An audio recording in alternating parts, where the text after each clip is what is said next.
ustedes, muy buenas tardes, muchas gracias por venir a esta nueva cita con el gran maestro, el doctor Basilio Zapater. No queda más, ayer nos ilustró una gran conferencia magistral y donde pudimos intervenir y nos llenó de una gran cantidad de emociones y también de ideas que hoy queremos por lo menos plantear alguna situación sobre eso. Y bueno, yo creo que la oportunidad es única. Ustedes en este momento son privilegiados, se los puedo asegurar, sin lugar a dudas, y privilegiados de muchas generaciones. Hace 25 años no teníamos al gran maestro aquí. Y bueno, las enseñanzas que nos va a dejar y nos está dejando son muchas. Ya el día de mañana yo espero contar con la presencia de todos ustedes en el acto de investidura del doctorado honoris causa, que con gran mérito y sin lugar a dudas don Enrique lo merece sobradamente, más bien es un honor para la Universidad Escuela Libre de Derecho que usted haya aceptado esa distinción. Pues bien, yo creo que vamos a proceder tal vez a dar inicio, bueno, si estamos y a dar inicio tal vez con la presentación de don Enrique. No sé si lo va a hacer en el podio, lo va a hacer aquí, ¿verdad? Aquí más cómodos. Vamos a hacer menos conferencia y más diálogo, ¿no? Pero yo le quería solicitar a don Enrique que tratara de ubicarnos un tema que nos resulta muy importante, muy relevante y que lo hemos discutido muchísimo en el ámbito del doctorado en Derecho, que ya don Enrique dijo algo sobre esto, que es el tema correspondiente a una figura muy relevante dentro del derecho penal, se llama Günther Jacobs. Y entonces quería que nos diera una aproximación al sistema Jacobs, cómo podemos entenderlo, qué podemos leer del mismo y además de eso, lo importante, qué debemos de extraer de las enseñanzas de Jacobs, que en realidad, como Enrique lo dijo muchas veces, o lo dijo el día de ayer, muchas veces se malentiende o no se le entiende ni siquiera. Y lo importante es saber qué podemos llegar a entender de él, porque a veces no tenemos la literatura necesaria para tener ese acercamiento. Entonces, si usted, don Enrique, nos puede dirigir una conferencia sobre eso, sí, con mucho gusto.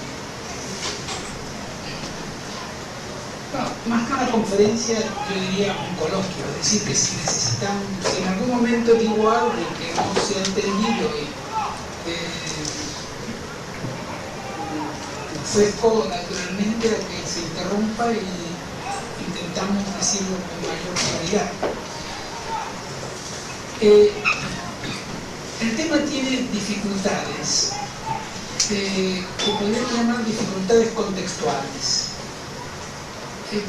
porque normalmente el pensamiento jurídico moderno alemán se ha desarrollado en un marco de las ciencias de la cultura o de las ciencias del espíritu que no ha tenido suficiente difusión en América.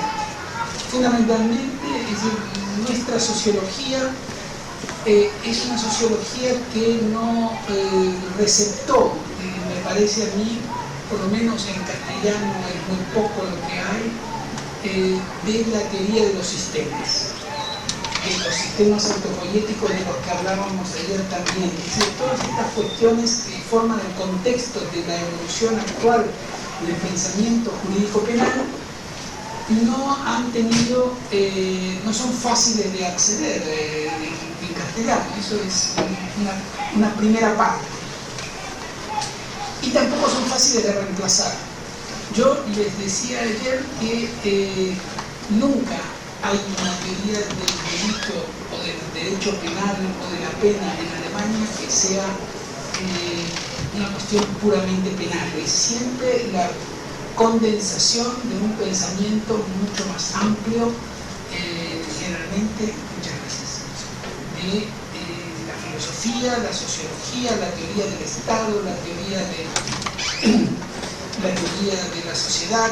Esto está siempre presente y es un telón de fondo. Pero ya yendo directamente al problema de cómo es el sistema de Jacobs, o cómo se ha estructurado el sistema de Jacobs, yo creo que hay un paralelo que hacer, y es que en su momento, vamos en 1945 en adelante, Belzer se encontró con el mismo problema. Es decir, no se entendía el cambio que había propuesto. Y la verdad es que la incomprensión hizo correr mucha sangre académica, ¿no? En las oposiciones para cátedra y esto. Cuando una persona iba allí y decía, no, es que el dolo no es un elemento de la culpabilidad, inmediatamente lo echaban porque, ¿cómo no va a ser un elemento de la culpabilidad? Pues así era. El dolo, todos estos señores ya han desaparecido de la escena del derecho penal y combatieron con malos argumentos la teoría finalista, y ahora también se combate con malos argumentos de la teoría de Jacobs en este sentido. Que ya no es la teoría de Jacobs, ya es, yo diría, el desarrollo último del pensamiento de Belzer, extraordinariamente modernizado y cambiado, que los propios discípulos de Jacobs han llevado más allá de lo que Jacobs había previsto. Ustedes tienen que pensar que la última edición del libro de Jacobs es de 1992, es decir, tiene 15 años. La primera edición es de 6 años antes, por lo tanto, estamos prácticamente hablando de temas que son temas de hace 20 años. Y en realidad ya Jacobs está jubilado, no obstante está muy activo, pero de todas maneras quiero decir que no es una gran novedad, pero sí es una gran novedad en un mundo que en principio inicialmente lo ha rechazado. Entonces yo quisiera en primer lugar dejar claro que así como Belzer tuvo dificultades para imponer su sistema, y el sistema de Belzer con los fundamentos filosóficos o no de Belzer sigue siendo el sistema, digamos, supermayoritario en derecho penal, casi podríamos decir, del mundo, a Belzer se lo atacó, y claro, el ataque más inmediato que todos tienen es decir, las cosas que dice Belzer son del nazismo, que bueno, al final ya todo el mundo se dio cuenta que no era así, que era una cosa diferente, y lo mismo le ha ocurrido en cierto sentido a Jacob, porque hay mucha gente que cuando ve una cosa nueva, ya inmediatamente, si viene de un alemán, dice que es un problema del nazismo. No es así, a veces puede ser, ¿no? Y hay que estar alerta para que a uno no lo engañe, pero de todos modos esto no era así. Bueno, en definitiva, ¿cómo es el sistema de Jacob? Es un sistema radicalmente diferente. Como cualquier teoría de la imputación, tiene 3 puntos.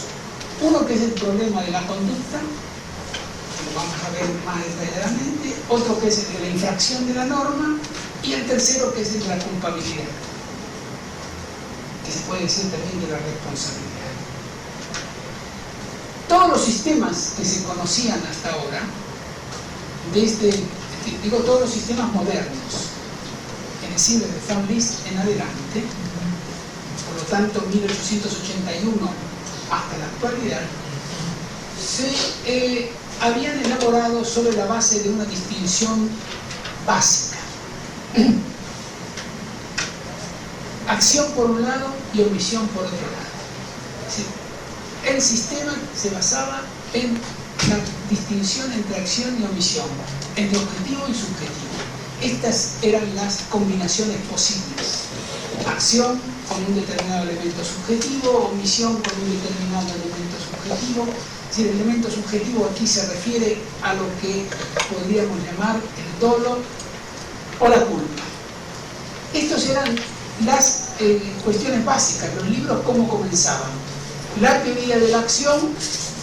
A continuación de la teoría de la acción, los libros más antiguos trataban la teoría de la omisión. Después venía la cuestión de la antijuricidad, y finalmente la de la culpabilidad, donde se trataba lo del dolo y de la culpa. Por tanto, conducta, contradicción de la norma y culpabilidad, esto se daba ya en las primeras elaboraciones. Como ustedes vieron ayer, la distinción objetivo-subjetivo se fue diluyendo.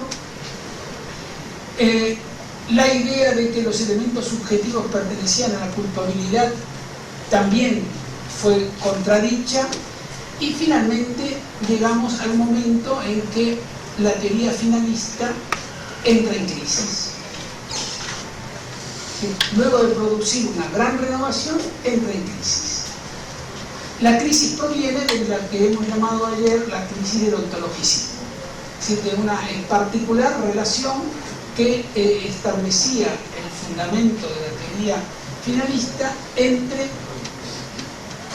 la estructura ontológica de los objetos valorados por las normas jurídicas y las normas jurídicas.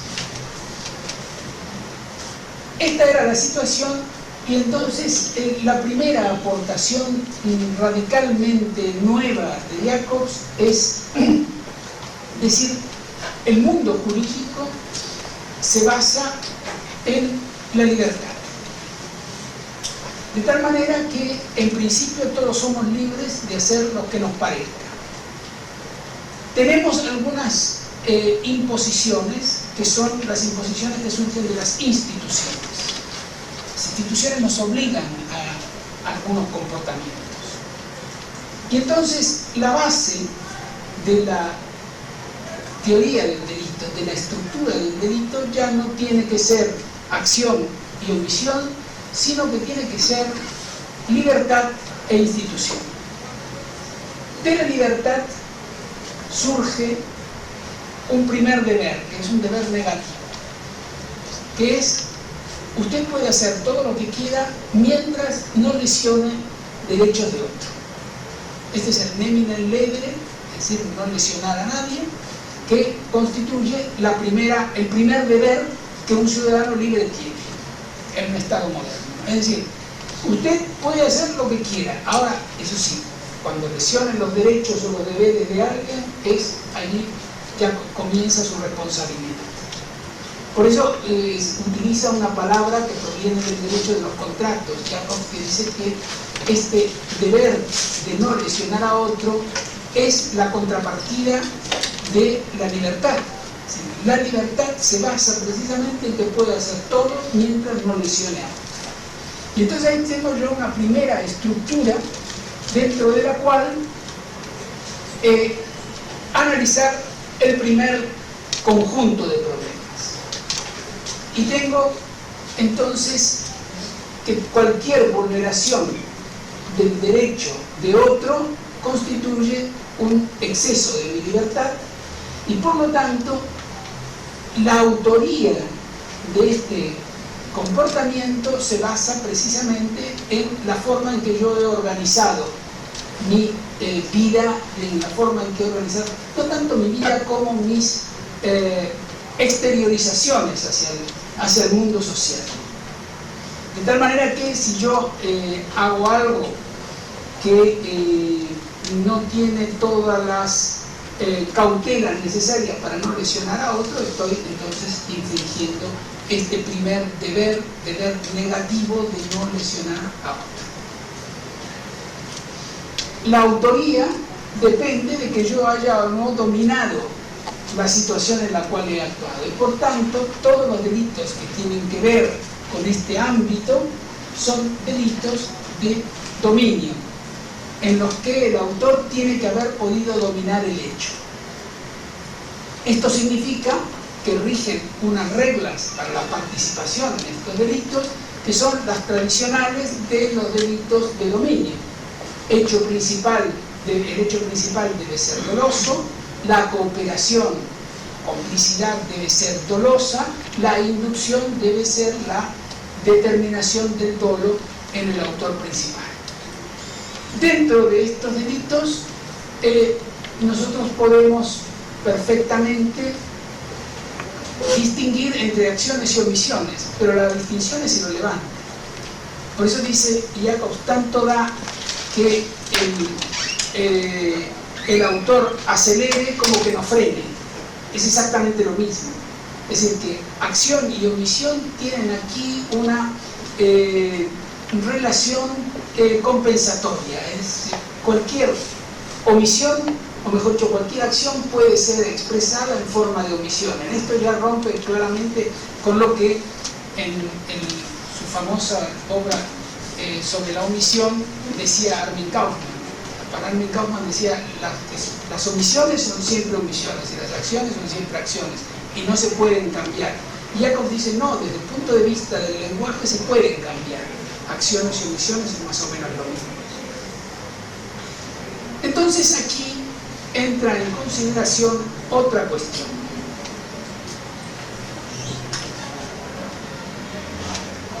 Y es que en la teoría finalista, la relación entre la acción y el resultado que la acción producía solo se podía considerar desde el punto de vista de la causalidad. Era de la esencia del finalismo que la acción consistía en dirigir finalmente la causalidad. Por lo tanto, yo no podía tocar la causalidad en el delito doloso. Pero en el delito imprudente, yo ya no podía decir que la causalidad llegaba precisamente hasta donde alcanzaba el dolo a dirigir la causalidad, porque en el delito inculposo no había precisamente dolo. Y al no haber dolo, ¿cómo hacía yo para limitar la causalidad? Entonces, retoman la obra de Wenzel y ven, ¿cómo hacía Wenzel con este problema en el delito imprudente? Tenía una teoría de la imputación objetiva, precisamente igual que la teoría, muy parecida a la teoría de la imputación objetiva que nosotros conocemos hoy. Ahora está mucho más desarrollada porque ha tenido cierta trascendencia al ámbito total de la tipicidad. Esto ya sugiere algo.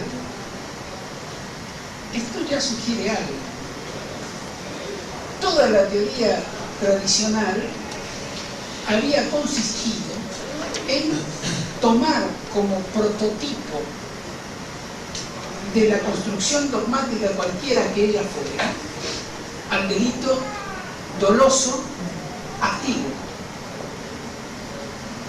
Es decir, ¿cuál era la idea de delito en torno a la cual se hacía la dogmática? Era el delito doloso y activo. Es decir, como variedad después aparecía el delito de omisión y el delito imprudente, o el delito culposo. Pero en la medida en que tengo que abandonar la idea de causalidad para explicar la relación entre la acción y el resultado, y tengo que introducir la imputación objetiva, es decir, que tengo que ir al delito culposo y traer elementos del delito culposo al delito doloso, empieza a haber un cambio en el prototipo. Ya el prototipo que se estudia, o en el que están pensando los autores que hacen la dogmática más moderna, no es el delito activo doloso, es el delito imprudente de omisión. Del delito imprudente de omisión, si ya no piensan en el homicidio en primer lugar, piensan en los delitos imprudentes y los delitos homicidios. No piensan en el que viene y le cuchilla a la víctima, no, piensan en el que la deja morir y además sin dolo. Y sobre esta base empiezan a estructurarse nuevas concepciones del delito. La primera que aparece entonces es esta que tiene que ver con el ámbito que acabo de mencionar, que es el ámbito de los deberes negativos, el ámbito del bien negativo. La otra alternativa, entonces, son los delitos que se basan en infracción de deberes positivos, los deberes que emergen de una institución. ¿Qué es una institución? Es una creación social de la que se derivan deberes para el mantenimiento de la sociedad en común. Y entonces hay por lo menos 3 grandes instituciones. Inicialmente Jacobs había señalado 4, una que eran las relaciones paterno-filiales, otra que era la familia, el Estado y el principio de confianza, las relaciones de confianza. En la relación de confianza entra, por ejemplo, la relación entre el médico y el paciente. Después Jacobs cambió con relación a la familia. Sobre todo, es decir, modificó la circunstancia de que el matrimonio fuera una institución. Con lo que los delitos de un cónyuge contra otro se rigen por el principio de el nemine leve, es decir, de no lesionar a otro y no sobre la infracción de deberes institucionales. Estos delitos son delitos de infracción de deber. ¿Qué significa que el delito de infracción de deber?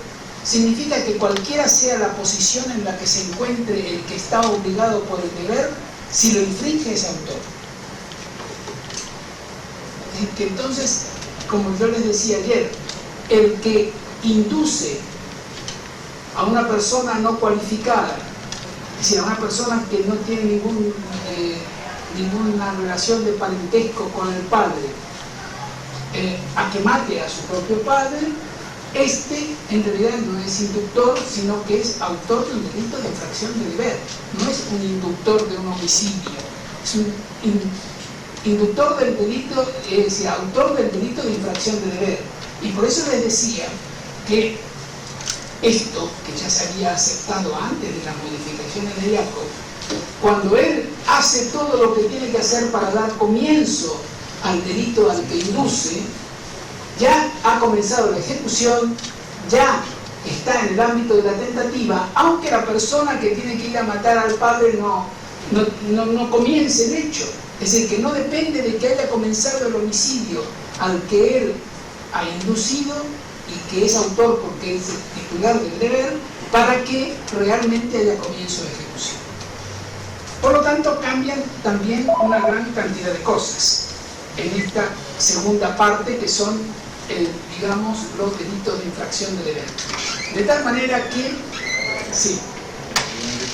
Perdone que me interrumpa. Estos deberes positivos que emergen de una institución, Sí. ¿existe alguna forma de relacionarla, sobre todo en Jacobs, con el tema de los bienes jurídicos? Es que porque visualizo que eventualmente estos deberes positivos que emergen de la institución nos plantean la problemática de elegir cuál es la institución, y entonces se elige la familia como ejemplo, Sí. se elige el Estado como ejemplo macro. De alguna manera, si se elige la relación o el principio de confianza, yo casi que termino introduciendo todo dentro del principio de confianza, que en realidad es lo que a nivel sociológico implica el deber para con el otro, sea el padre, sea el Estado, sea encarnado las personas o no. Y entonces me parece que son estructuras muy grandes, en términos muy macro, y que permiten una elección de cuál es la institución que yo quiero escoger. Y se me parece de alguna manera el tema de los bienes jurídicos, que he tratado por los autores, cuando ellos hablan de que uno tiene que determinar primero cuál es el bien jurídico que se está afectando. Por eso es que encuentro esa relación. En todo este sistema, la teoría de los bienes jurídicos no tiene ningún papel. Yo mañana en la lección doctoral voy a hablar de la teoría de los bienes jurídicos. Aquí no tiene ningún papel. Por otra parte, uno podría decir, claro, en un gran nivel de abstracción, si yo digo el Estado, la familia, claro, todo esto después, si tuviéramos un curso entero para desarrollarlo, veríamos qué aspectos de la familia, qué aspectos de las relaciones paterno-filiales, qué aspectos del Estado. Si todo esto va surgiendo, esto es dogmática, es decir, que esto se hace sobre la base de un texto legal. Y el texto legal al que se refiere es un texto en el cual hay delitos de funcionarios, ahí tengo el Estado. Delitos que se dan en el ámbito de la familia, ahí tengo a la familia. Delitos que aparecen en relaciones especiales de confianza. a cualquier relación de confianza. Entonces, el ejemplo que he puesto es el de la relación del médico y el paciente, pero probablemente también puede ser la del abogado con el cliente, etc. Allí se puede discutir hasta dónde llega y hasta dónde no llega, pero con el código en la mano. Es decir, aquí, esta es una elaboración para explicar un código penal. No es una elaboración libre de digamos, de un derecho abstracto, natural, absolutamente válido. No, esto, si me cambian los códigos penales, estos sistemas no sirven más. Entonces, el primer problema que se presenta en cualquiera de las dos categorías, repito, ya no se trata de problemas de acción y omisión, sino de delitos de dominio y delitos de infracción de deber. El primer problema es el de la acción. Y la acción se caracteriza directamente como un comportamiento evitable. Tampoco esto es una gran novedad, pero yo les decía ayer que se dice constantemente la teoría de la acción es en realidad una teoría del sujeto. Y esto yo creo que se demuestra con cierta facilidad, si se explica qué es lo que se quiere decir con teoría del sujeto. Si uno piensa que la acción consiste en causar un resultado en el mundo exterior, una modificación en el mundo exterior, entonces el sujeto que define es el causante.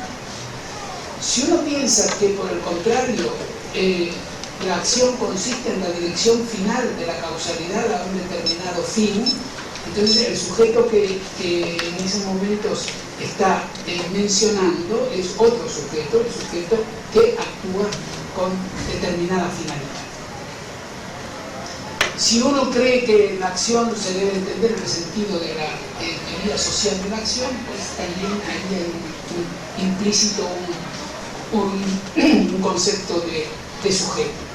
Y además, esto yo creo que se puede comprobar por el hecho de que una de las dos argumentos fundamentales que se han esgrimido desde hace muchísimo tiempo, concretamente desde el principio del siglo XX, cuando comienzan a hacerse los estudios comparativos para la reforma del Código Penal alemán, uno de los primeros elementos, uno de los dos argumentos es precisamente para excluir a la persona jurídica de la responsabilidad penal, es que no son capaces de acción.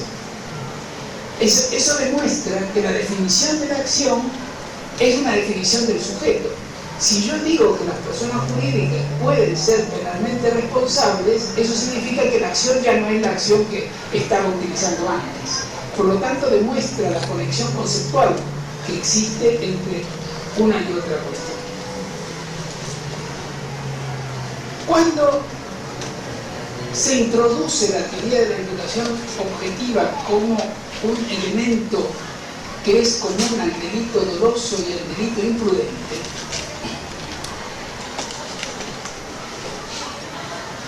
cambia considerablemente la noción de tipo penal.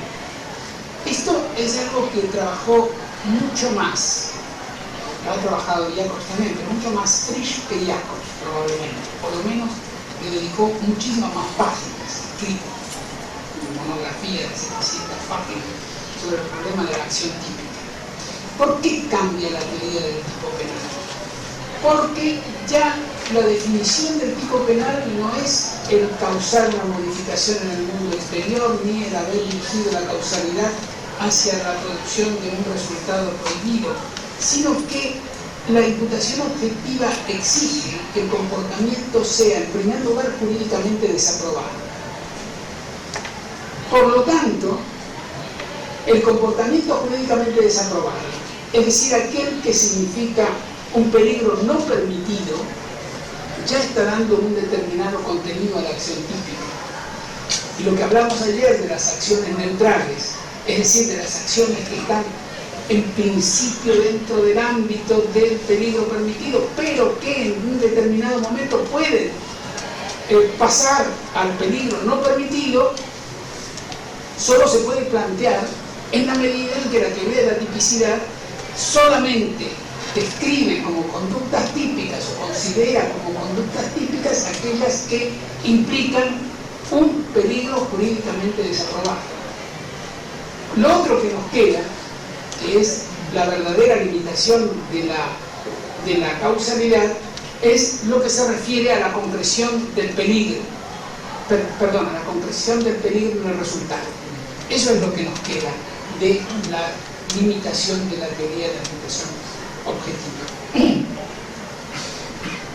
Si esto es así, si el modelo con el que estamos trabajando exige que no solamente se realice una acción cualquiera que produzca un resultado, sino además que se realice una acción que constituya un peligro jurídicamente desaprobado, entonces el peligro jurídicamente desaprobado depende de que aquel que realice la acción sea garante de que ese peligro no llegue a producir el resultado.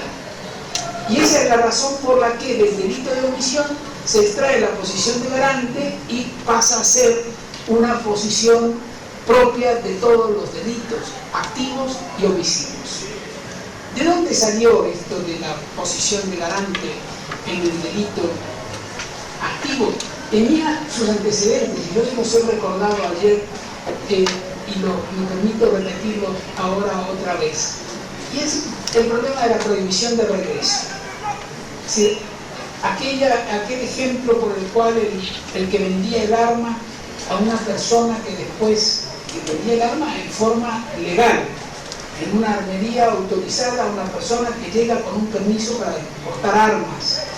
Y resulta que la persona compra el arma, sale de la armería, va a su casa y mata a su mujer. Este es el ejemplo que había puesto ayer. Decía, bueno, y el que le dio el arma ha cooperado con él. Desde un punto de vista tradicional de la teoría de la participación, la cooperación lo único que requería era favorecer el hecho. Y por supuesto que lo ha favorecido, porque sin el arma no mataba a la mujer. Pero dicen, no, fíjense que aquí no era garante de que no matara a la mujer. Aquí hay una prohibición de regreso que nos permite saber que ya la prohibición de regreso no se puede explicar como la explicaba Frank en 1927, sino que ahora la explicamos con la teoría de la posición de garante. Conclusión, como ustedes ven, ya el prototipo del delito no es el delito de homicidio doloso activo, sino un delito omisivo e imprudente. Esto lo único que quiere decir es una explicación digamos así, puramente pedagógica, no tiene un contenido más que pedagógico, es que se han tenido que trasladar del delito de omisión y del delito imprudente a la estructura general de todo el sistema los problemas de la imputación objetiva y también de la posición de garante. Ahora, esto no lo dice Jacobs, esto lo digo yo con un cierto cuidado. Siempre es más fácil contar lo que dicen otros que explicar lo que uno dice por la responsabilidad que implica. Pero tengo la impresión de que lo que va a desaparecer de la parte general del derecho penal es el problema de la relación entre la acción y el resultado. Sea que lo traten como causalidad o como problema de la concreción del peligro en un determinado resultado. ¿Por qué? Porque en el delito de omisión no hay causalidad. Y por lo tanto, la causalidad solamente existe verdaderamente en 4 o 5 tipos penales. Si uno ve el último tratado de derecho penal del siglo XIX, el de Berner, cuya última edición es de los 1890 y tantos, la teoría de la causalidad no formaba parte de la parte general.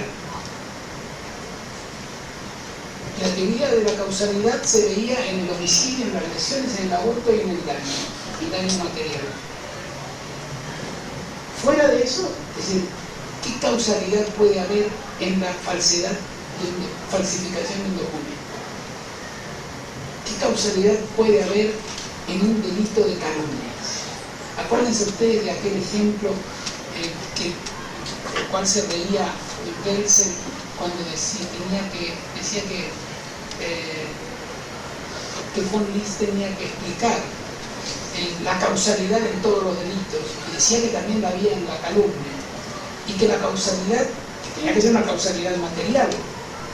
Decía, claro, la causalidad consiste, decía List, en que cuando yo hablo, muevo las ondas del aire de tal manera que llegan a la membrana del oído del injuriado o calumniado, y entonces este percibe, ahí está la relación de causalidad. De esto se rió a Belsen, ¿no? Pero cuando Belsen se rieron muchos más. Que dijeron, bueno, evidentemente, ¿qué causalidad hay en la calumnia? ¿Qué causalidad hay en la injuria? ¿Qué causalidad hay en la falsedad documental? ¿Qué causalidad hay en delitos más modernos como el blanqueo de dinero, por ejemplo? ¿Qué causalidad hay? ¿Qué causalidad hay en el cohecho? No hay causalidad. La causalidad, yo diría, es una categoría, o mejor dicho, la relación entre el comportamiento y la producción de un resultado es una categoría de la parte general del derecho penal que debería desaparecer. De la parte general, no de la parte especial, porque solamente tiene relevancia en muy pocos tipos penales. Una acotación a favor de esta tesis. La diferencia de nivel y de profundidad que hay entre la dogmática alemana, italiana y la dogmática francesa es inmensa. Si uno lee los libros franceses del principio de siglo y los de ayer, son iguales, todo igual, nunca cambió nada. Pero tienen algo que es favorable a la tesis que acabo de sostener. No hay ningún libro de derecho penal en Francia, de la parte general, que trate la relación de causalidad. Digo, ¿y qué es? ¿No hay relación de causalidad? Sí, hay, bueno, pero hay que ir a buscarla a los libros de derecho civil. Y en los libros de derecho civil moderno encontrarán ustedes en Francia una espectacular teoría de la imputación objetiva,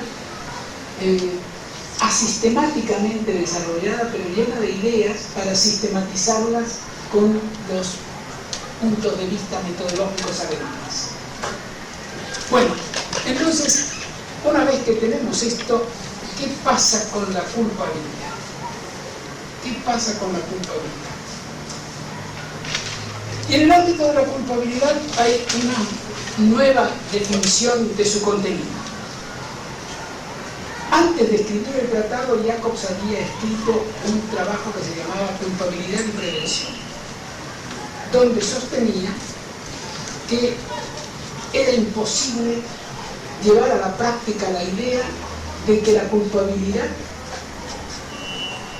en un sentido que nadie sabía muy bien cuál era, debía ser limitada por las necesidades de la prevención, teoría defendida por Roxanne. Es decir, que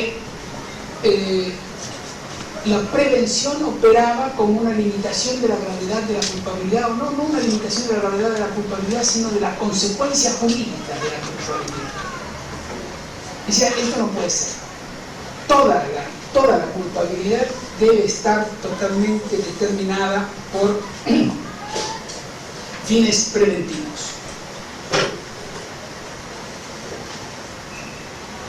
La diferencia que hay entre la teoría de Jacobs y la teoría de Roxin y Schunemann es precisamente que las dos tesis se basan en una definición de la culpabilidad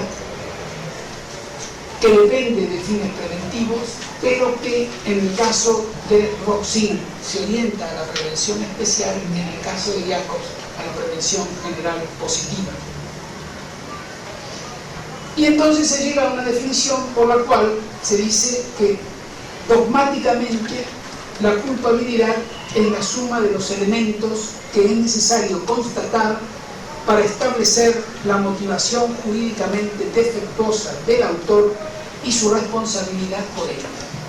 Esta es la definición que Jacobs da de la culpabilidad, a la que agrega los elementos de la no exigibilidad, es decir, de las causas que excluyen la culpabilidad, el estado de necesidad disculpante, etc.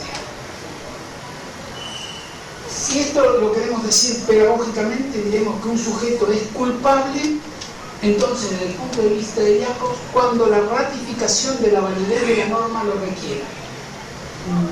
Dicho de otra manera, si en una sociedad existe la posibilidad de resolver el conflicto que ha generado el hecho sin necesidad de aplicar la pena, entonces no hay necesidad de ratificar la norma a través de la aplicación de la pena.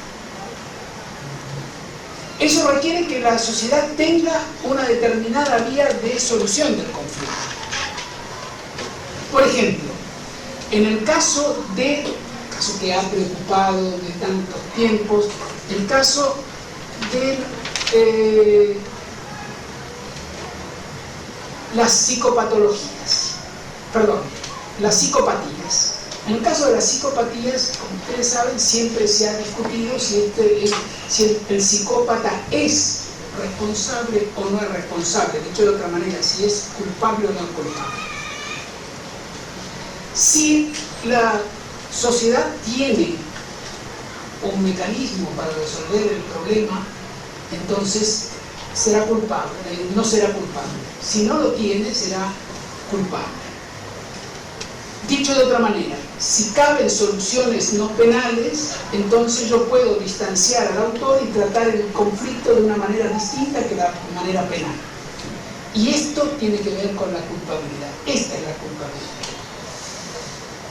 Dicho todavía de otra manera, si yo puedo distanciar al sujeto de una manera que se demuestre que no es necesario ratificar la norma vulnerada, por ejemplo, porque es un esquizofrénico grave, para poner el ejemplo de ayer, entonces tengo una vía de solución del conflicto distinta. Lo interno en un determinado instituto de terapia psiquiátrica. Si yo carezco de esta posibilidad, entonces tengo que aplicar la pena, porque allí necesito ratificar la norma. No es necesario ratificar la norma cuando el autor de la infracción de la norma no representa, no comunica, es decir, comunicativamente no manifiesta una norma distinta de la norma del ordenamiento jurídico. Cuando es una persona totalmente normal y que va y mata a otro, ya mi norma es que yo puedo matar, y entonces yo tengo que aplicarle la pena para decir que esa norma no es la válida. La válida es la que dice no se puede matar. Sí. Una pregunta en relación con eso. Inicialmente usted habló de que el punto de partida de Jacobs era la libertad, Sí. pero en este ámbito se me desaparece la libertad como forma de responsabilidad, porque depende de la sociedad a un individuo que podría estar sometido a una situación totalmente contenida de su ámbito de posibilidad de autodeterminarse. Sí. No estaríamos haciendo responsables. Sí, pero es que eso presupone que uno introdujera la teoría de la libertad de la voluntad en el concepto de culpabilidad, cuestión que hoy, yo diría, actualmente se rechaza. Yo aclaro que existen grandes posibilidades de que tengamos un verdadero terremoto en esta materia, porque los biólogos que hacen investigación cerebral están constantemente ahora volviendo renovadamente sobre el determinismo, con lo cual en mi seminario hemos tenido discusiones muy fuertes con los biólogos de la Universidad de Complutense y biólogos alemanes que también estuvieron de visita y discutimos sobre el problema de la libertad de la voluntad y las consecuencias que ellos quieren sacar para la estructuración de un sistema educativo y penal. Pero, es decir, si uno elimina el problema de la libertad de voluntad y lo que hace es dogmática, entonces, ¿dónde hay libertad o dónde no hay libertad? Es que eso lo determina la ley. ¿Sí? Por eso es dogmática. No es una construcción libre. ¿Sí? Mire usted qué sociedad nos presenta. No, si no presenta ninguna sociedad, lo que presenta es el sistema legal de una sociedad o el subsistema legal de una sociedad. Por eso también hay modificaciones en lo que se podría decir la imputabilidad, ¿sí? La capacidad de imputación. Cuando el sujeto es inimputable, sí, por favor, doctor. En esa posición que usted nos está explicando de Jacobs, para Jacobs entonces la culpabilidad dependería de la existencia de institutos que pudieran abordar, digamos, en el caso del psicópata, que pudieran atenderlo. Sí.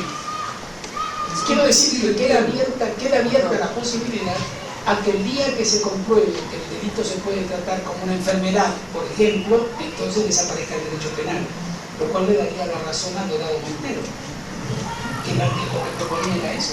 Sí, pero digamos en la posición que él explica ahora, que Jacobs explica, entonces, entiendo yo, si existiera un hospital que pueda tratar al psicópata, entonces para Jacobs no sería culpable, pero si no existen posibilidades de tratarlo, sí sería culpable.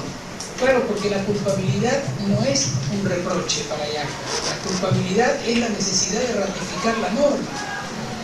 Es decir, y la culpabilidad en la que usted piensa es una culpabilidad en la cual hay un reproche ético. Dice, claro, es que este señor, fíjese lo que ha hecho. Yo no digo lo que ha hecho, yo digo, pregunto si tengo que ratificar la norma o no. Si no tengo que ratificar la norma porque puedo resolverlo por otra vía, entonces, fantástico, muy bien, no utilizo el derecho penal. Pero si yo quiero conseguir el derecho penal con una base de la ética individual, entonces se me plantea el problema que usted dice. ¿Cómo dicen que este señor es culpable si el pobre no podía? Sí. Él lo único que sabe es que el Código Penal tiene este sistema. Sistema que si no queremos cambiar, se puede cambiar, porque una de las cosas que dice Jacob constantemente es que yo me imaginaba que iba a venir a hablar todo el tiempo. Una de las cosas que dice constantemente, esto vale para hoy, no puedo garantizar que valga para mañana, todo puede cambiar. Si el relativismo histórico con el que él trata las cosas es total. Él y, digamos, una gran masa de intelectuales que piensan de esta manera, ¿no? Había otra pregunta, por favor.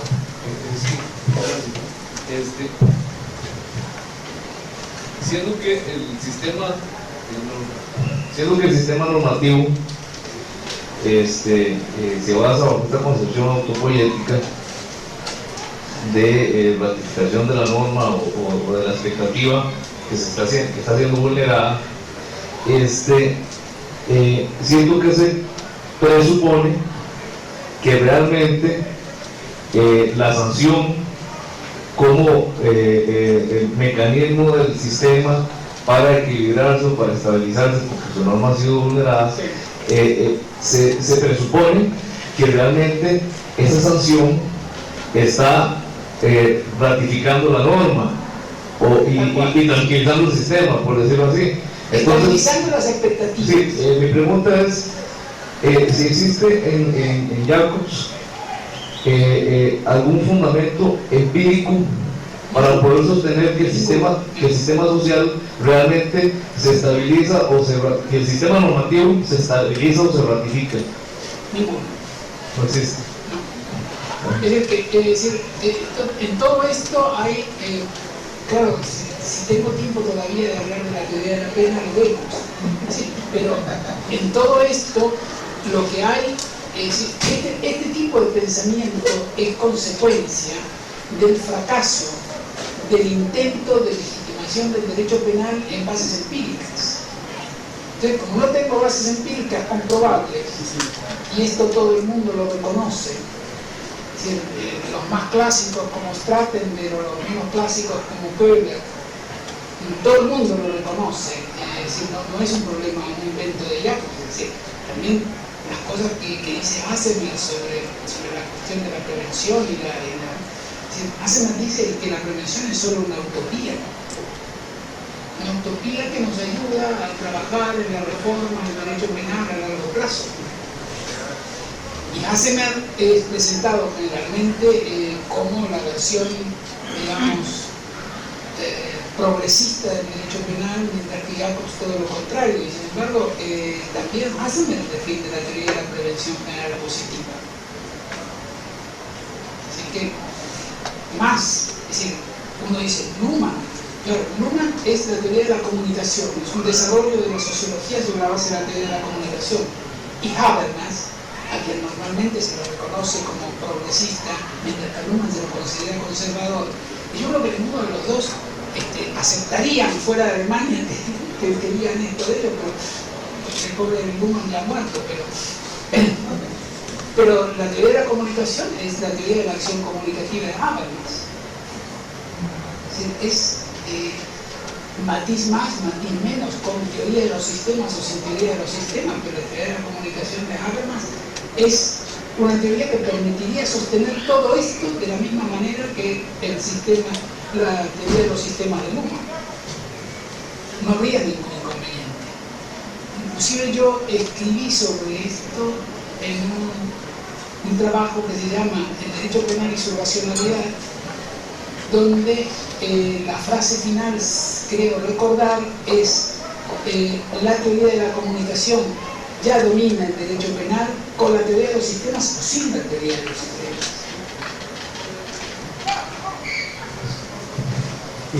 Bueno, muy buenas noches, doctor.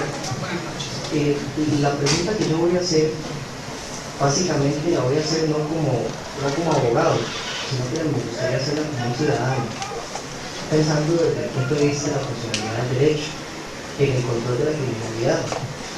Yo soy un poco asesino del derecho penal porque he llegado a compartir la lectura de que el derecho penal funciona poco como en la funcionalidad del control de la delincuencia.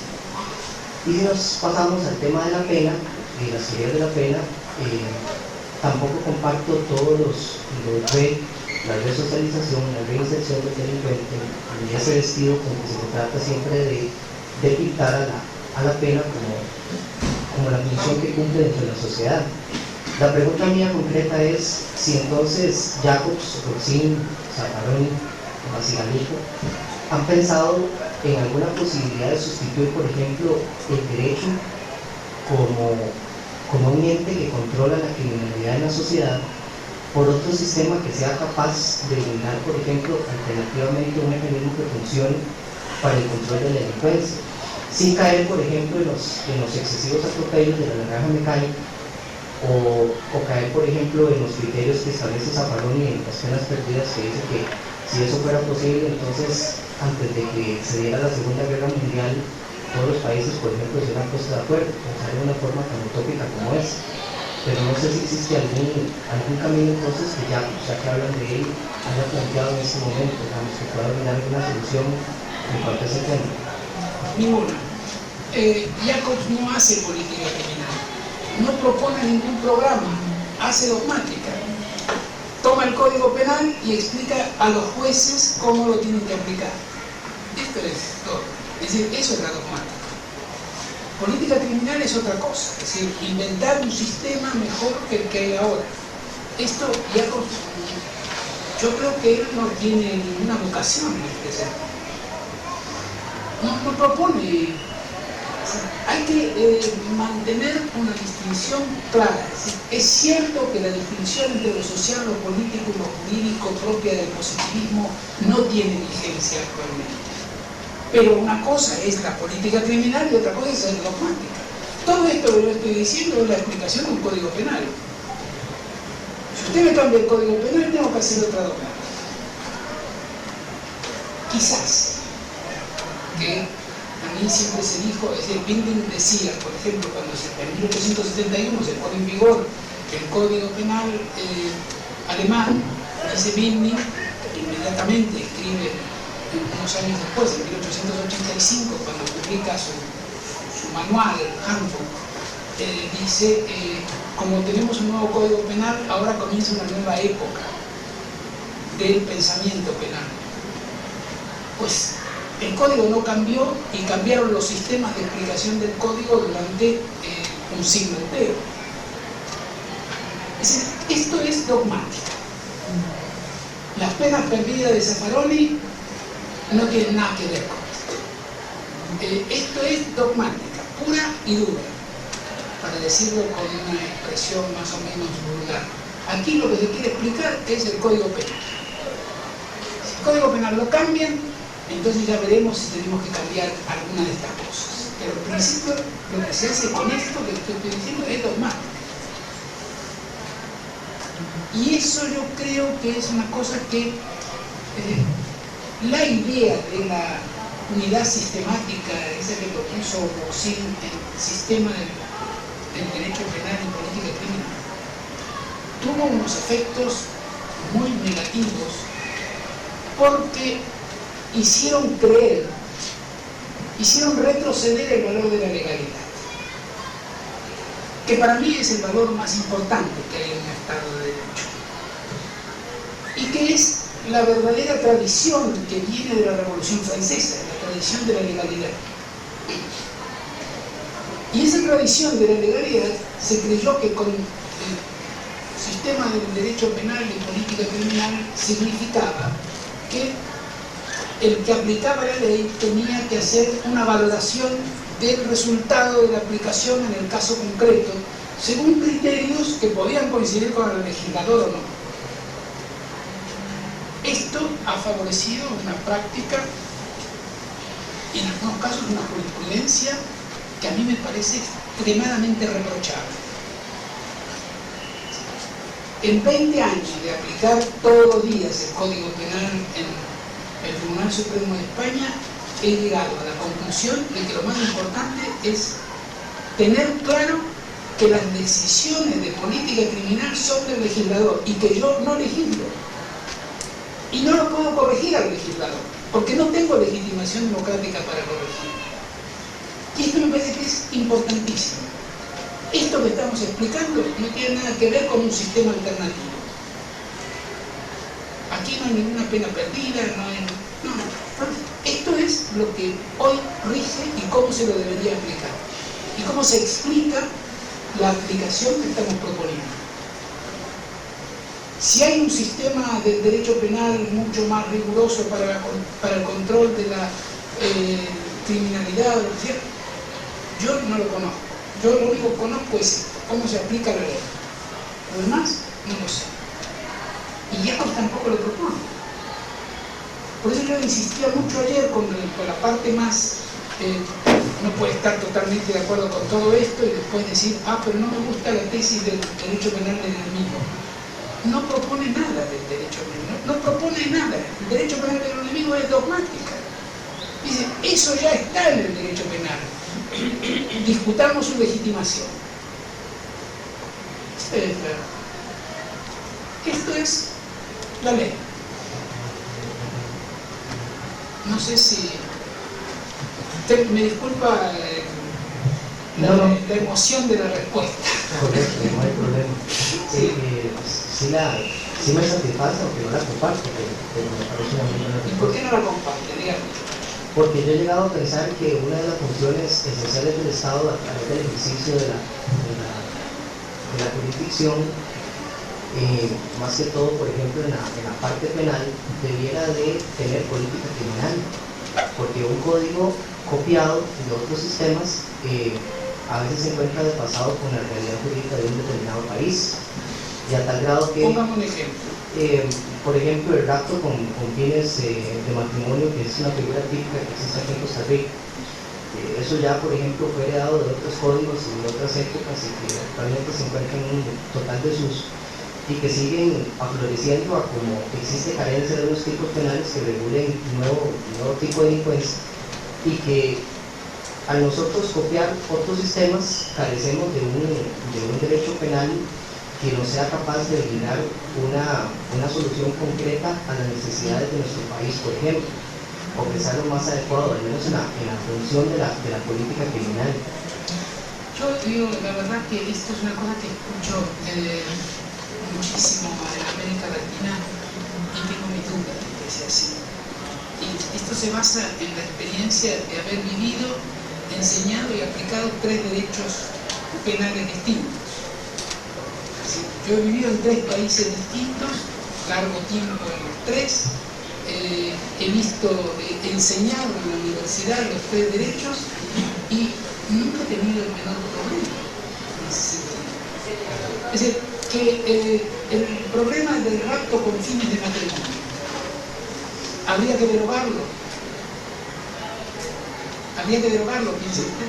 Sí. Pues ese es un problema del legislador. ¿Yo qué puedo hacer? El problema es que la democracia se basa en la soberanía del pueblo.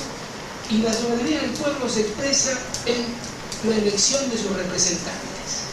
Y sus representantes hacen la ley. Yo como juez solo estoy legitimado para aplicar la ley, no para crear el derecho. Entonces, si me traen un señor que ha raptado a una dama para fines de matrimonio, no me va a gustar condenarlo. Seguramente por la inducción, el problema de la inducción de la dama al autor del rapto, pero de todos modos no tengo más remedio que aplicarlo. Y si no me gusta, tengo que ir al Parlamento y decirle, oiga, derogue esta norma. Tengo una pregunta allí y enseguida. Sí, gracias, buenas noches a todos los presentes, maestros, en el panel principal. La pregunta es la siguiente, es una duda que hace más tiempo pues tengo, en este caso pues cuestionando. Se presume, o el sistema pues trata de buscar la perfección, pues eso es lo que se quiere, ¿verdad? Todos los ámbitos del conocimiento humano, en este caso el derecho, ¿verdad? ¿Cómo entonces nosotros le explicamos la pena al inocente, por ejemplo, número 1?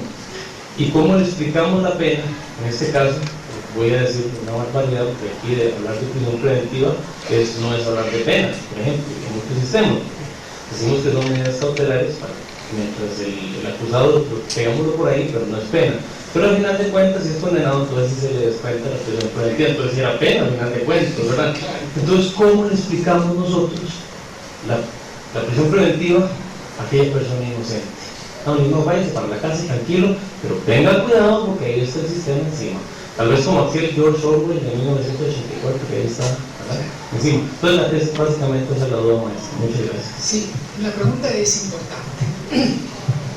¿Cómo yo, en realidad, es como explico la prisión preventiva?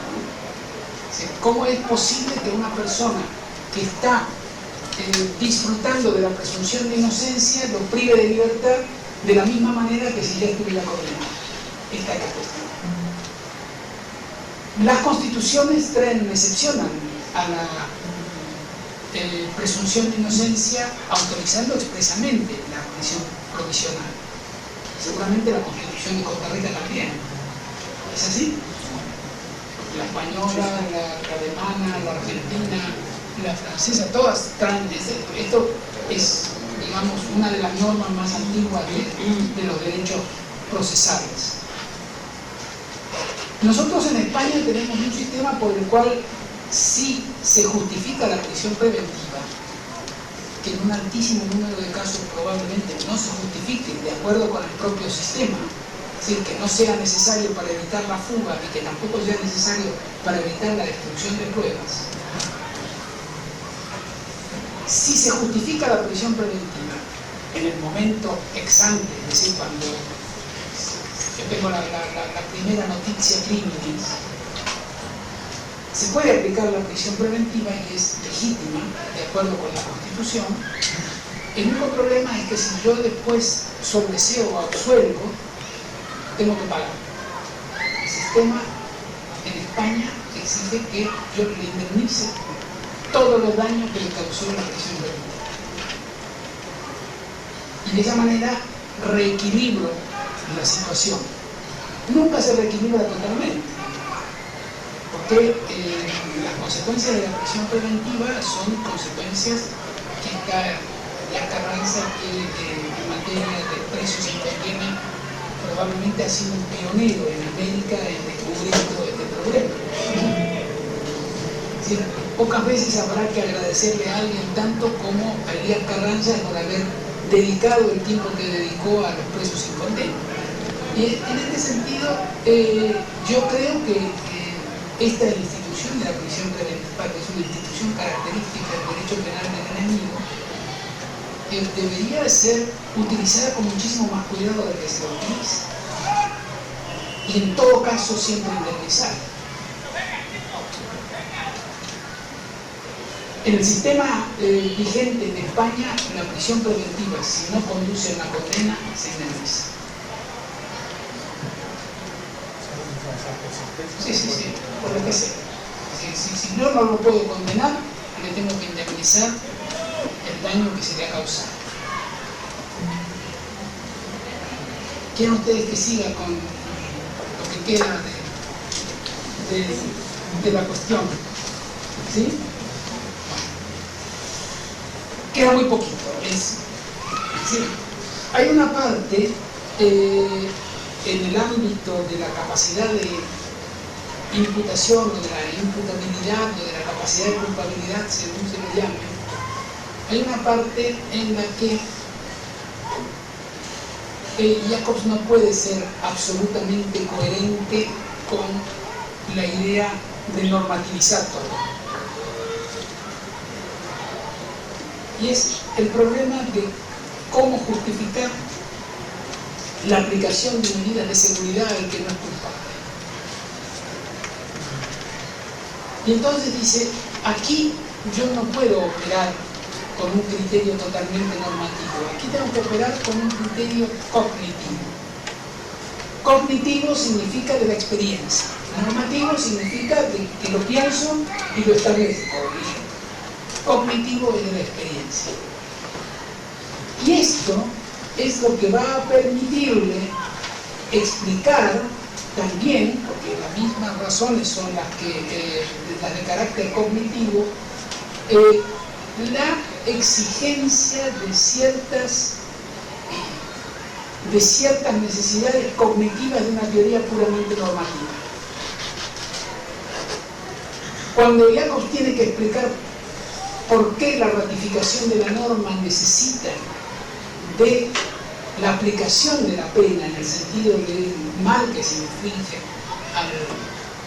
inflige al autor, entonces dice, porque es necesario que cognitivamente yo demuestre también que la aplicación de la pena tiene una capacidad comunicativa tal que demuestra que esa norma ha sido, la violación de esa norma ha sido desautorizada.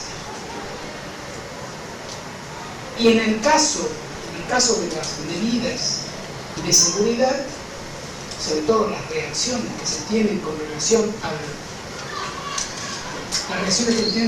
al inimputable, al incapaz de culpabilidad, aquí la fundamentación es cognitiva, es decir, tengo razones basadas en la experiencia que me demuestran la peligrosidad del sujeto, y entonces eso es lo que me permite aplicar una medida de seguridad. Sobre ese punto, Sí. podemos decir que esa decepción que plantea Jacobs nos da una colita, nos da un pedacito de causalismo. De causalismo. Porque de empirismo. de Empirismo. causal. Bueno, si uno reduce toda la experiencia a la causalidad, sí, pero probablemente no se pueda reducir toda la experiencia a la causalidad. Pero bueno, y allí estamos en límites metafísicos muy difíciles de aclarar. Bueno, déjenme que les cuente algo sobre las teorías de la pena. Mejor dicho, sobre la discusión ultimísima en materia de teoría de la pena.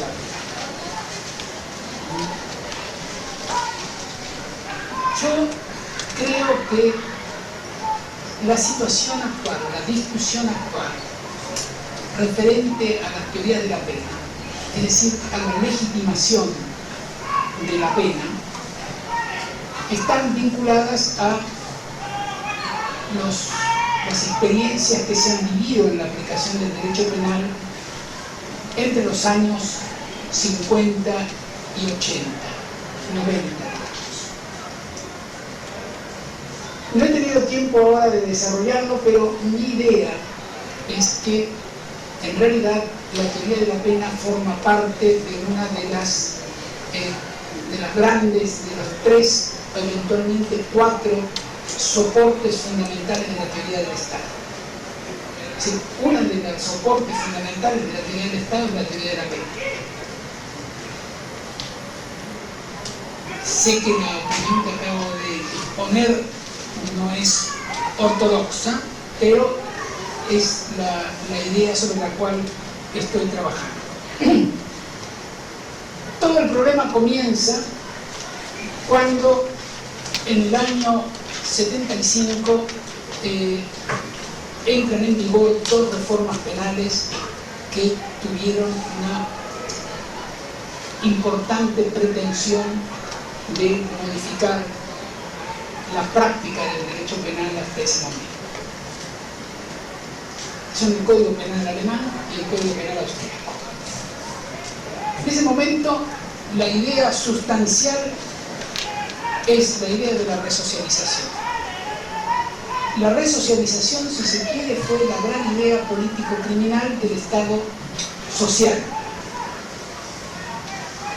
En la medida en que el Estado social comienza a retroceder y en que los programas de resocialización son cada vez menos comprobables en su eficacia, entonces comienza a haber un escepticismo con relación a las teorías de la prevención especial que habían sido el soporte ideológico de las reformas de los años 70.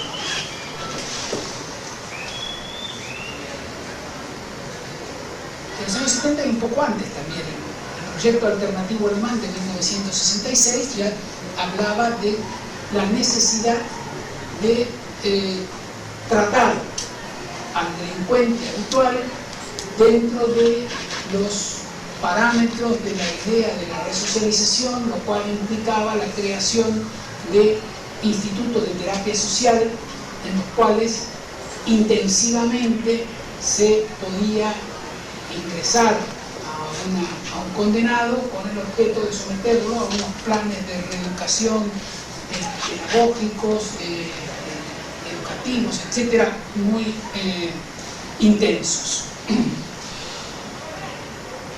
10 años después de haber establecido los institutos de terapia social, en Alemania los derogan. Los institutos de terapia social se pueden explicar básicamente como la reacción, yo diría, político-criminalmente lógica para el tratamiento de la reincidencia en un marco del derecho penal de culpabilidad. Yo he mirado rápidamente, no me puedo acordar ahora si es así o no es así, pero creo que el Código Penal costarricense trata la reincidencia en un capítulo especial, de una manera especial, y la trata como es decir, sobre la base de la agravación de la pena. ¿Sí?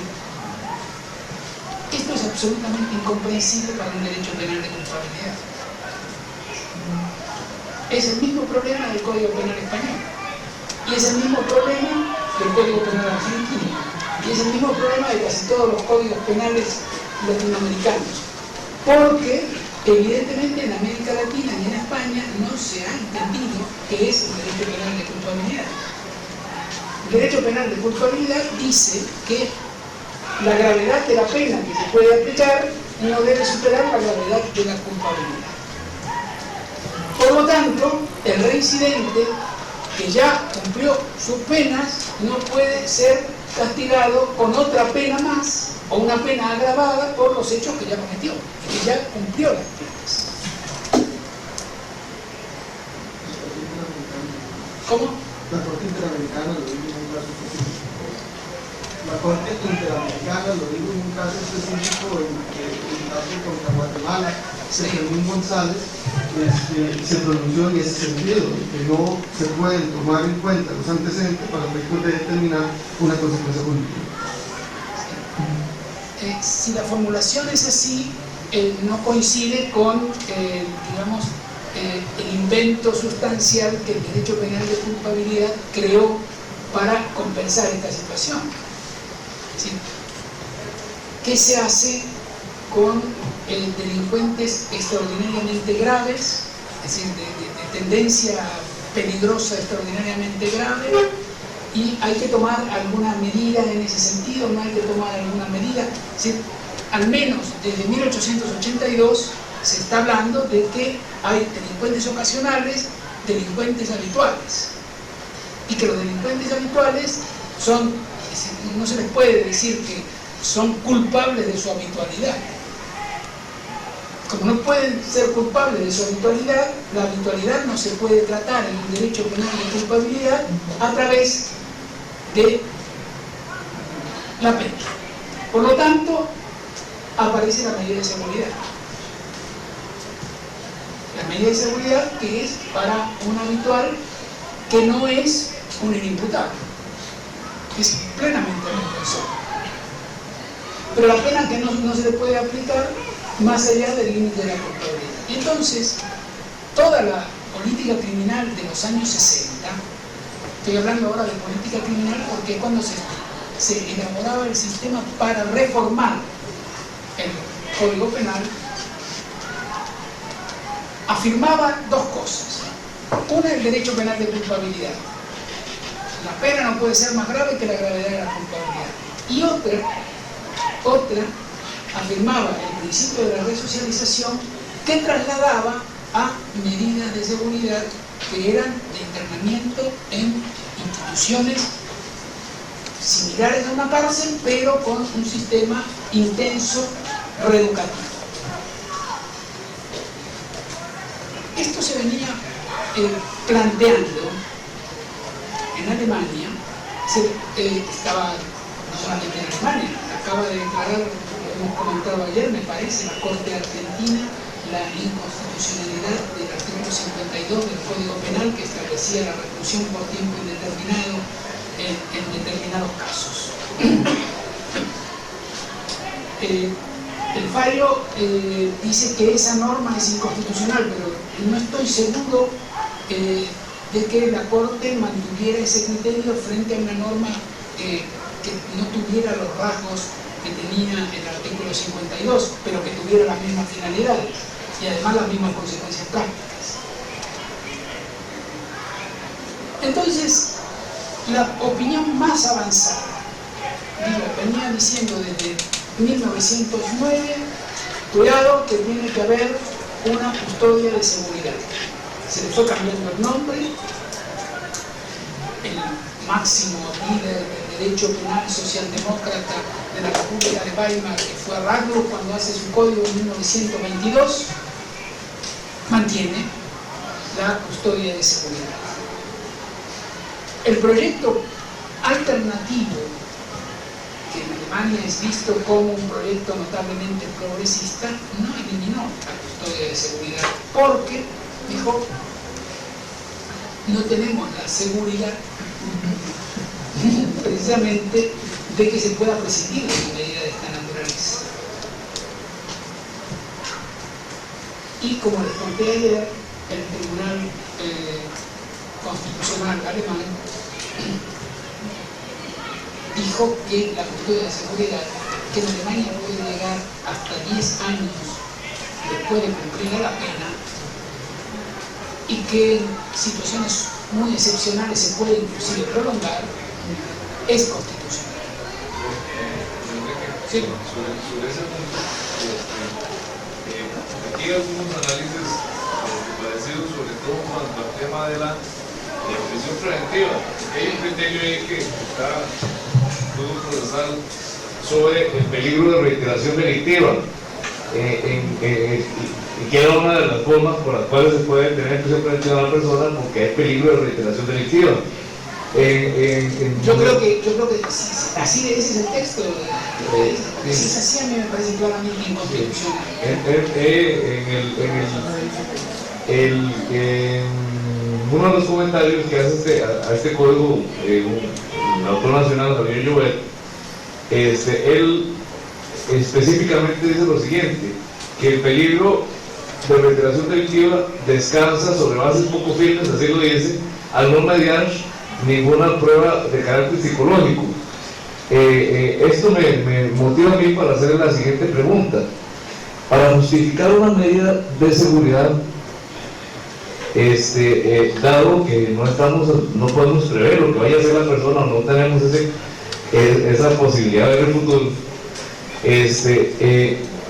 requerimos de ese análisis psicológico y si eso nos lleva de nuevo a, bueno, no lo llamamos causalismo, sino a tener que utilizar aspectos eminentemente empíricos para poder resolver eso. Eso es así, eso es así. Yo, sobre la constitucionalidad de una prisión preventiva para evitar reiteración del delito, que es ya declararlo prácticamente residente antes de que lo sea, eso tengo dudas de la constitucionalidad. Eso me parece que no puede ser.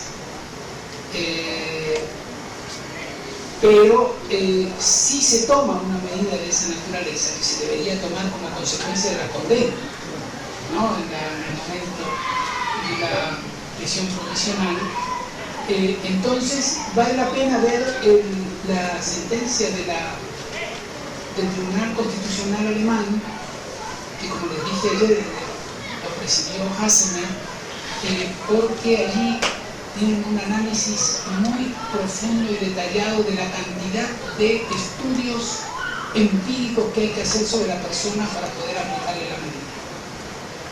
Así que no es una medida que se aplica así nomás.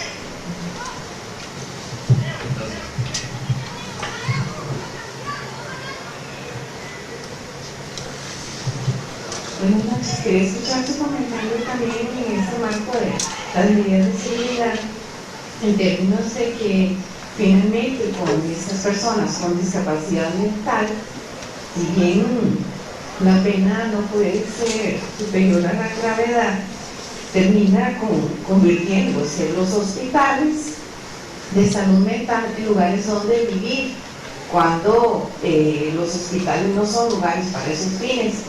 Sin embargo, es el único mecanismo que hasta el momento, por ejemplo, la sociedad costarricense ha tenido, que ha sido la institucionalización de la población, y finalmente, sin poder resolver las causas que llevaron a esa persona, porque la institucionalización ha terminado por deteriorar a las personas. Bueno, ese es un problema de ponderación, ¿no? ¿Qué es más grave?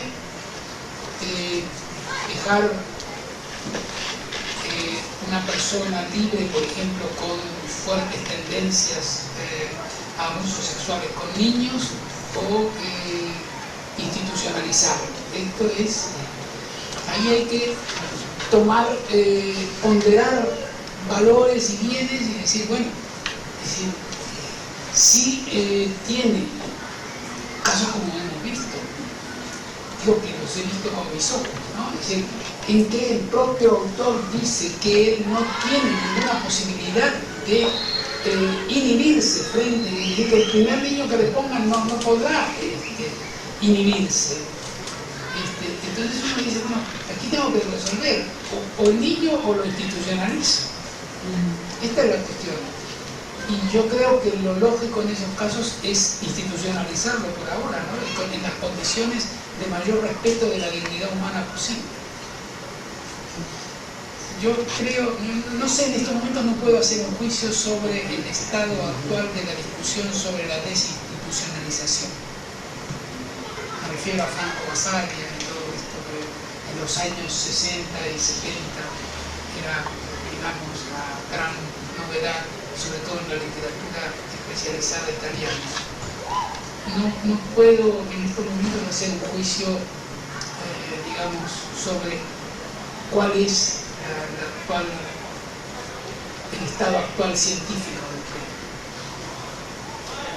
Bueno, para terminar les cuento ¿qué hora es? Lo que yo les comento ahora es decir, vengo diciendo desde ayer que ya en algún momento vamos a hablar de por qué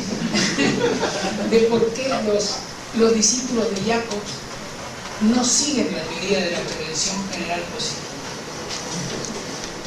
Entonces voy a tomar expresamente un trabajo muy reciente del año pasado de Public, P-A-W-L-I-K, Public, que es creo el discípulo que Jacobs valora más entre sus discípulos, aunque hay otros que son muy valiosos también.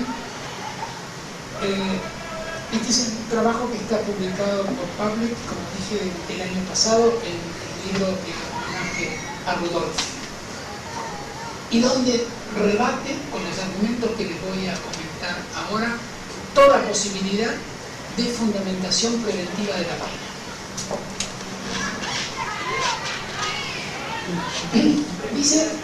Comienza diciendo que la premisa de las teorías preventivas no pueden justificar la pena en el caso concreto. No se puede justificar la pena en el caso concreto.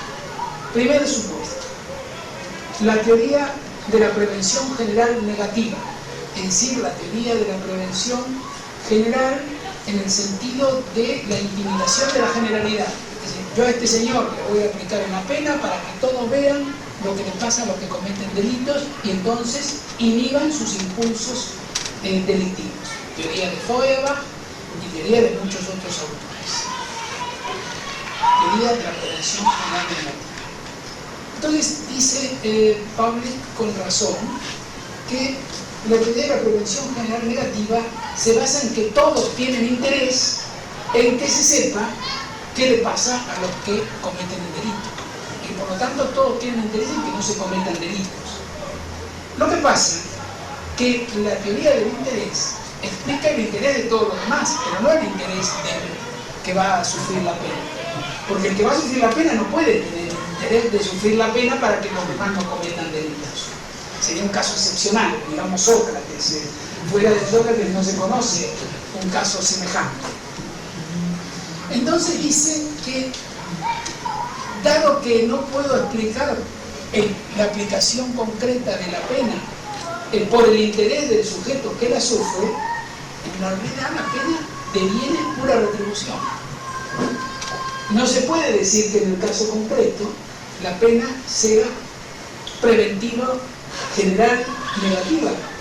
Para el autor es pura retribución y por lo tanto esto rompe o quiebra la igualdad comunicativa, el respeto que merece cualquier persona de la sociedad en un sistema de igualdad comunicativa, es decir, que todos tenemos derecho a hablar, expresarnos y comunicarnos, ¿no? Entonces dice, yo con usted no hablo, porque usted va a sufrir la pena, de manera que su interés no lo tomo en cuenta, tomo el interés de todos los demás, lo excluyo del diálogo.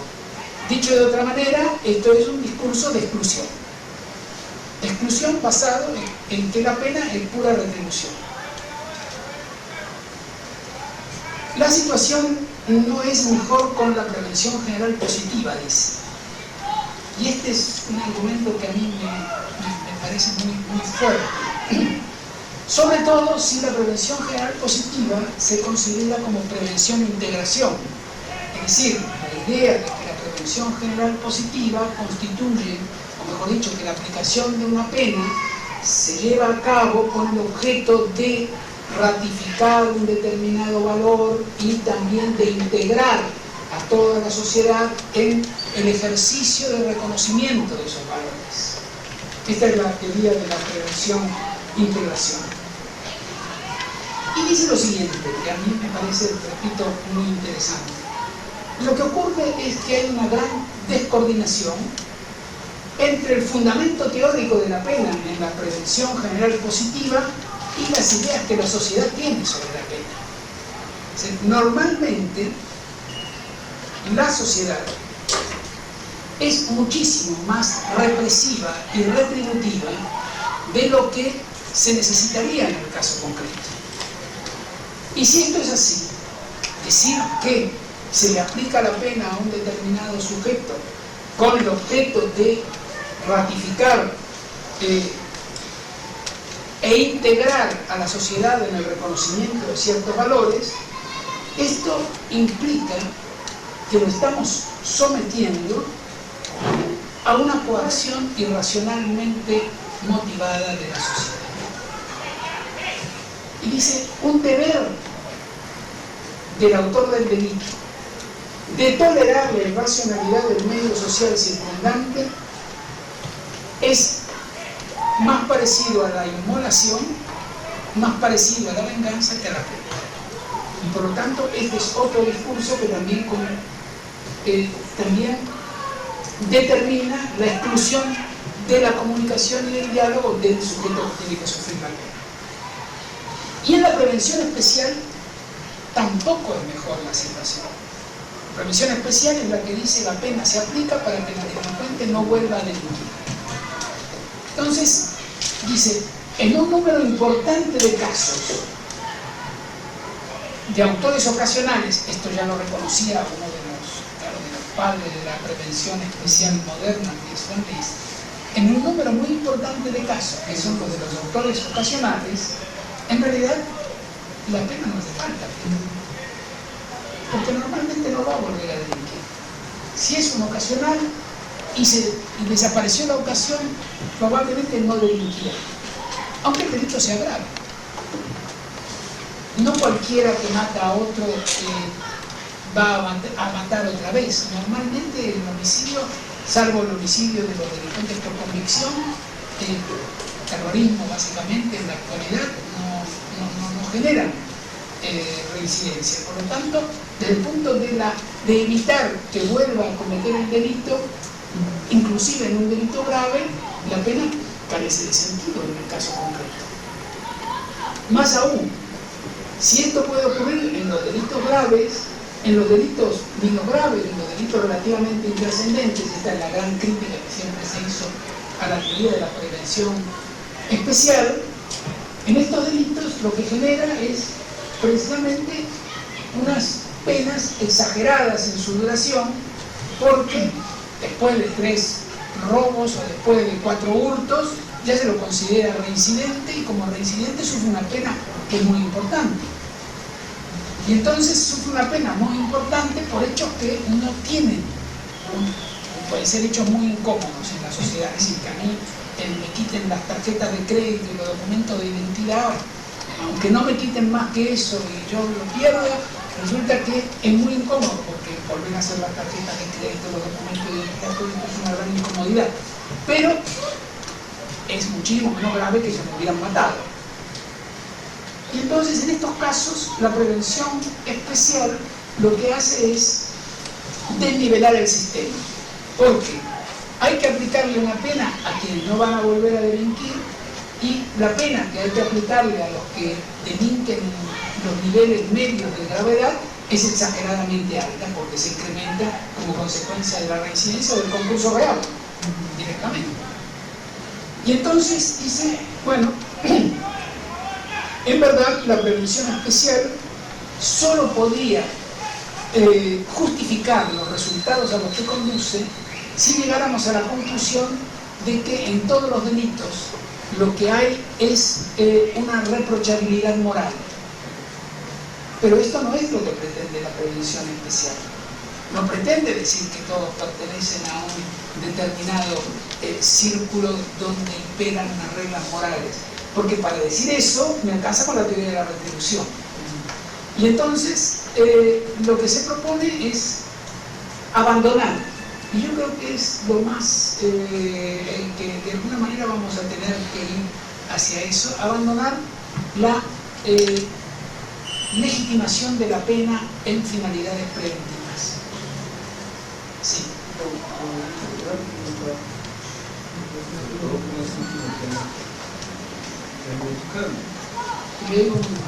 Sí. Gracias. Si estamos partiendo de un cuestionamiento de la prevención general y de la prevención especial, y también parte de lo que comentábamos ayer del cambio un poco en cuanto a la concepción del dolo y el conocimiento, de la producción de un resultado, digamos, ¿cómo vendríamos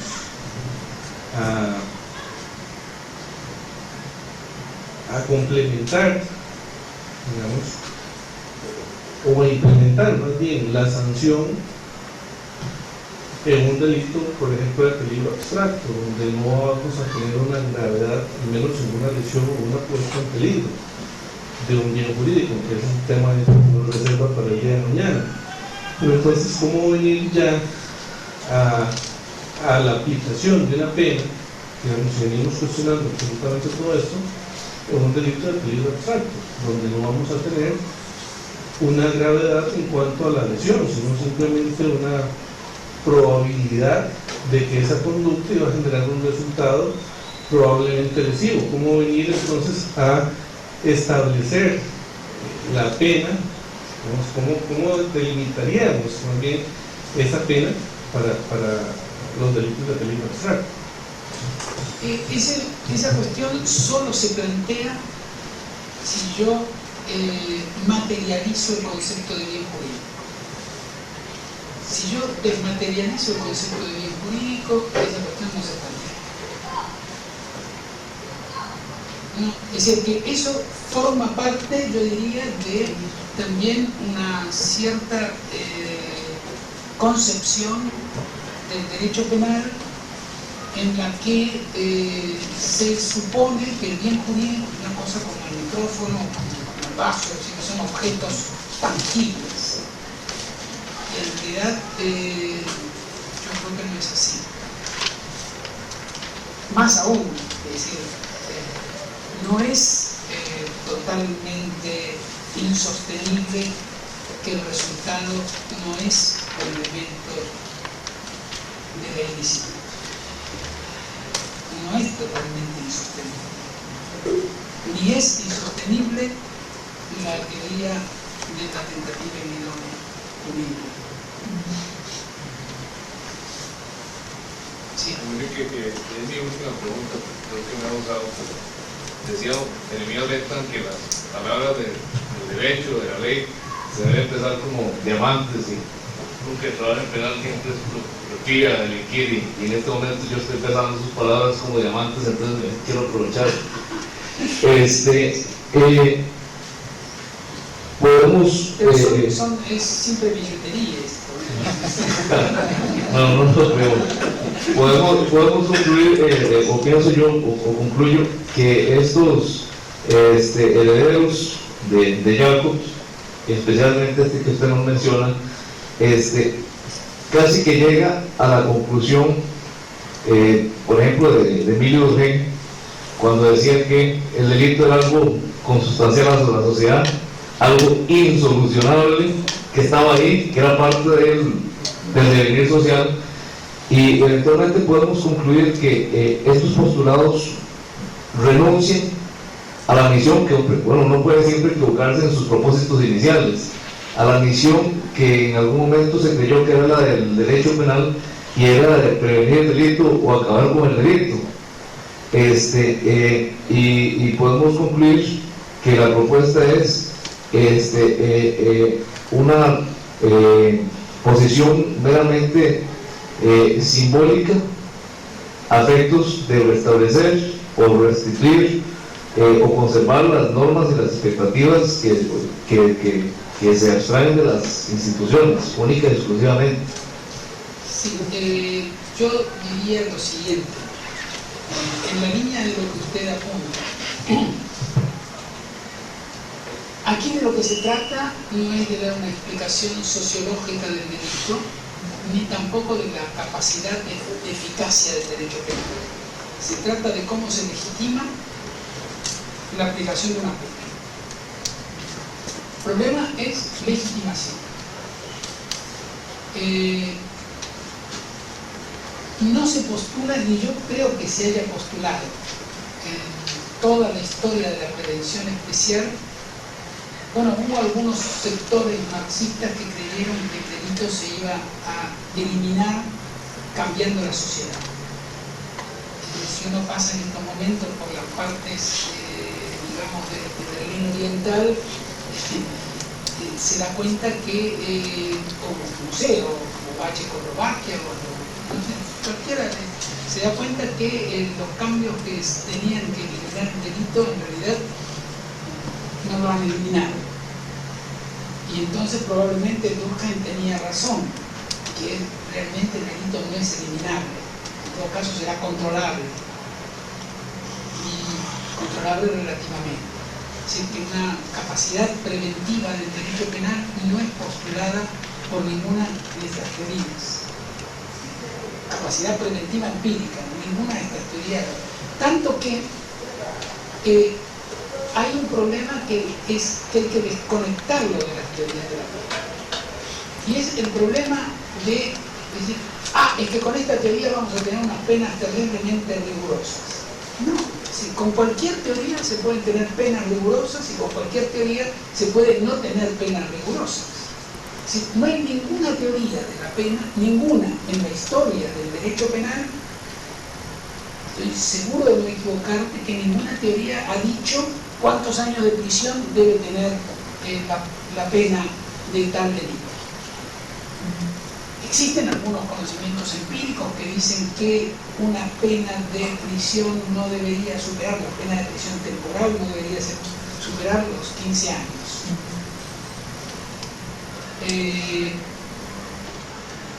Casi nadie ha renunciado a la pena perpetua de privación de libertad, ni siquiera con la bandera de la resocialización. Ni siquiera con la bandera de la resocialización, que es lo más contrario que puede haber a la resocialización.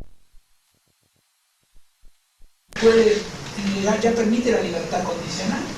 Es decir, la condición de la constitucionalidad, esto lo comentaba yo ayer, de la pena perpetua es precisamente que permita el retorno a la vida libre en un tiempo razonable, que no sea superior al tiempo que duraría el máximo de la pena temporal.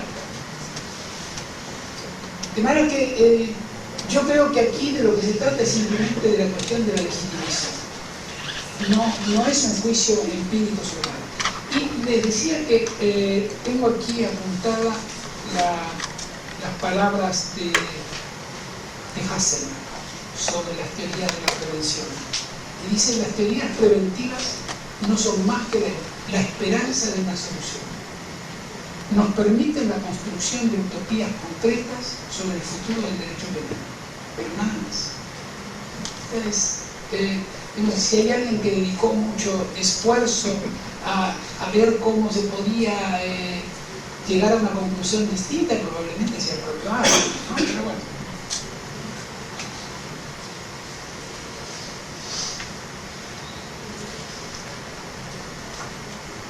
Termino con la cuestión que enunciaba también ayer.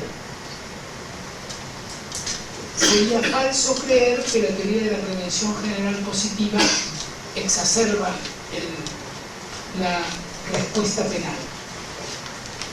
Porque lo que ha puesto en tela de juicio la teoría de la prevención general positiva, reitero lo que ayer comentábamos, es precisamente que para ratificar la norma vulnerada sea necesario aplicar una pena, sea necesario hacerle sufrir un mal al delincuente.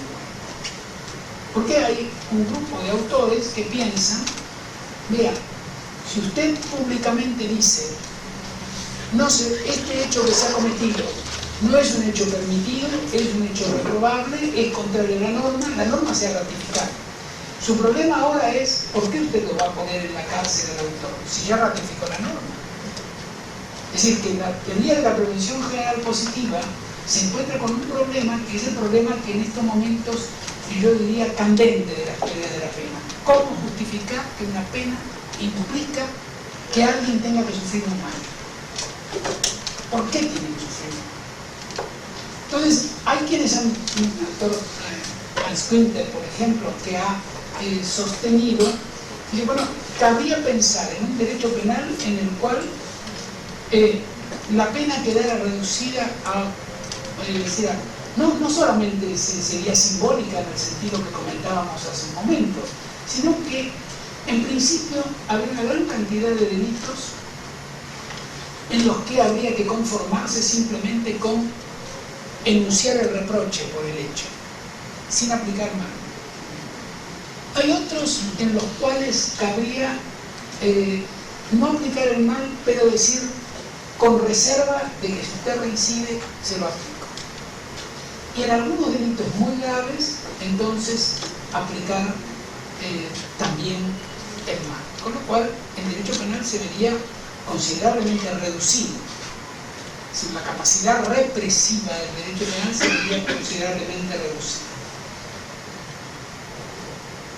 Christian Kuhl, que es el actual director de la revista Von List en el año 81, 1881, dice que esto chocaría socialmente con la idea de proporcionalidad que tiene que informar un sistema penal. Sería difícilmente soportable para una sociedad un cambio tan radical. Luego han sido muy interesantes y hay algunas partes de sus trabajos que están traducidas, las ideas de Andrew von Hirsch.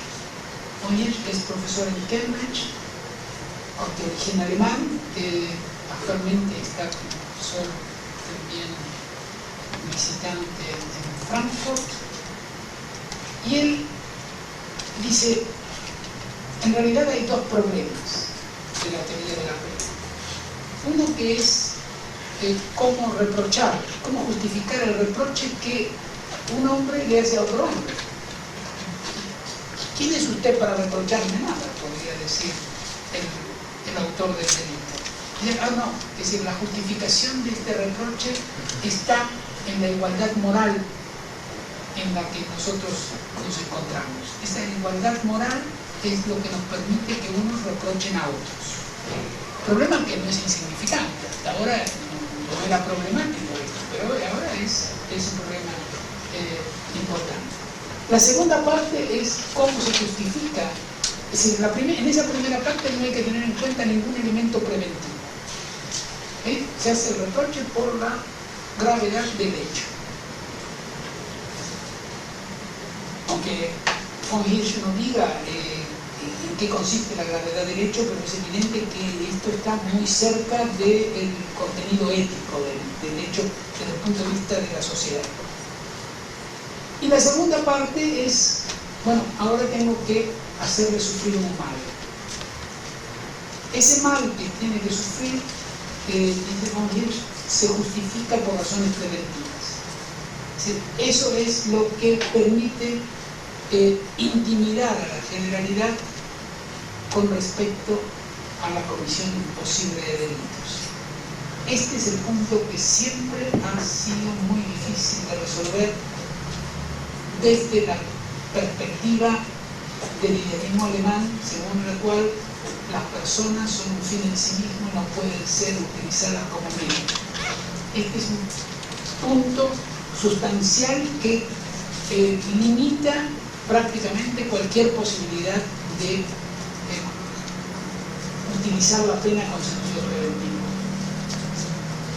Él se independiza de este problema y dice que la prevención la puede justificar y con eso hacer una determinada propuesta. Otros autores hacen una propuesta que consiste en modificar el imperativo categórico de Kant, diciendo no hay que establecer el imperativo categórico desde el punto de vista de la justicia, sino que en el imperativo categórico hay ya un elemento de libertad y hay que explicar el imperativo categórico como un imperativo de libertad. Esto tiene un contenido metafísico que nos llevaría un tiempo explicar lo que ya no tenemos. Y esa es la cuestión. Es decir, la cuestión es, como siempre, todo está abierto, es cuestión de reflexionar, de pensar y de tomar la responsabilidad de asumir ciertas conclusiones y tratar de defenderlas con coherencia. Muchas gracias.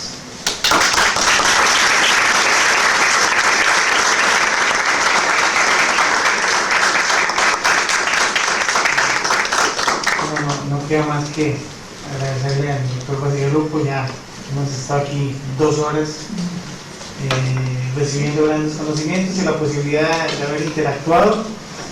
Quiero decirles que mañana empezamos a las 8 de la mañana en el primer encuentro de barrio costarricense, 8 de la mañana para acreditarse, para inscribirse y todo el asunto, y a las 8:30 inicia la primera charla y la inauguración del primer encuentro barrio costarricense del derecho penal, dirigido en honor del doctor Enrique Bacigalupo Zapatera. Así es que los esperamos mañana, y a las 10:30 tenemos un acto el más especial de todos, que es la investidura como doctor honoris causa del doctor Bacigalupo Zapatera por parte de la Universidad de Escuela Libre de Derecho. Así es que están todos invitados a partir de mañana y los esperamos. Y un aplauso nuevamente al doctor Bacigalupo.